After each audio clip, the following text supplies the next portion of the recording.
सर्वप्रथम पिता के शरीर में उस जीवात्मा का प्रवेश होता है, मां के शरीर में तो बाद में जाता है।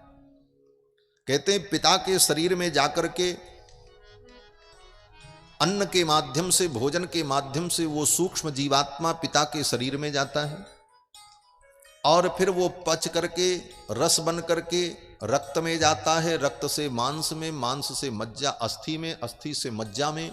इस प्रकार वो सूक्ष्म जीवात्मा एक क्रम से पुरुष के उत्तम धातु में प्रवेश करता है, उसके तेज में, रेत में प्रवेश करता है और समय आने पर गर्भाधान संस्कार के समय में वह स्त्री के उदर में प्रवेश करता है। स्त्रिया प्रविष्ट उदरम पुंसो रेतकणाश्रय, पुरुष के रेत कण का आश्रय करके वो जीवात्मा स्त्री के गर्भ में जब प्रवेश करता है तो कललम त्वेक रात्रेण पंचरात्रेण बुद्बुदम, एक रात्रि में वो कलल के समान होता है, घनीभूत होता है,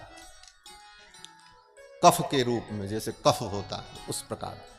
कललम त्वेक रात्रेण पंचरात्रेण बुद्बुदम, 5 रात्रि में वो बुद्बुद के समान होता है। दशाहेनु तुकर कंधु, 10 दिन बीतने पर बेर फल के बराबर हो जाता है। पेशचंडम वा ततः परम, 1 महीने में वो अंडे के बराबर हो जाता है।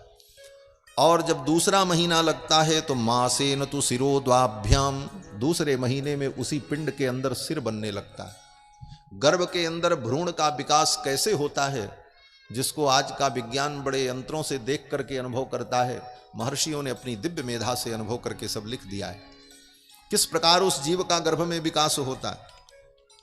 दूसरे महीने में सिर बनने लगता है और फिर चतुर्भिर धातव सप्त, चौथे महीने में उसके शरीर में 7 धातुएं उत्पन्न हो जाती है।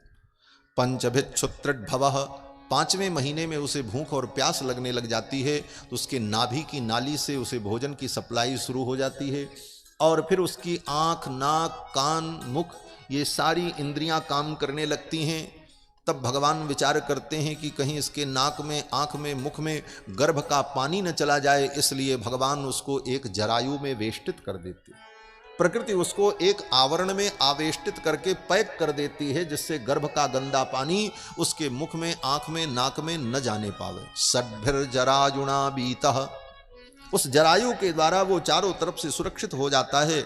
और श्वेते बिणमूत्रयोर गर्ते स जंतुर्जंतु संभवे, और उसी मां के गर्भ में छोटी सी जगह में मलमूत्र के कचरे में वो जीव पड़ा रहता है। धीरे धीरे जब 9 महीना बीत जाता है, उसके जन्म का समय आता है, तो उसके पिछले 100 जन्मों के कर्म उसे दिखाई पड़ने लगते हैं। ये मनुष्य योनि का वर्णन कर रहे हैं कपिल भगवान। कहते हैं तत्र लब्ध स्मृतिर दैवात कर्म जन्म शतोद्भवम, उसके 100 जन्मों के कर्म उसको दिखाई पड़ने लगते हैं, पिछले 100 जन्मों में हमने क्या क्या किया। फिर वो व्याकुल होकर के जीवात्मा भगवान से प्रार्थना करता है, प्रभु मैंने बहुत पाप कर्म किए और अनेक जोनियों में मैं ऐसे ही भ्रमण करता रहा, लेकिन अब आपकी कृपा से फिर मैं मनुष्य योनि में जा रहा हूं।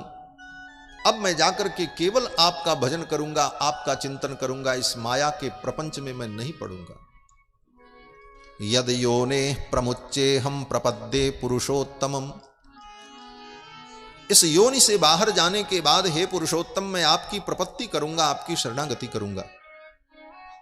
अब जग जाहि भजहु चक्रपाणि, अब संसार में जाकर के हे चक्रपाणि मैं आपका भजन करूंगा।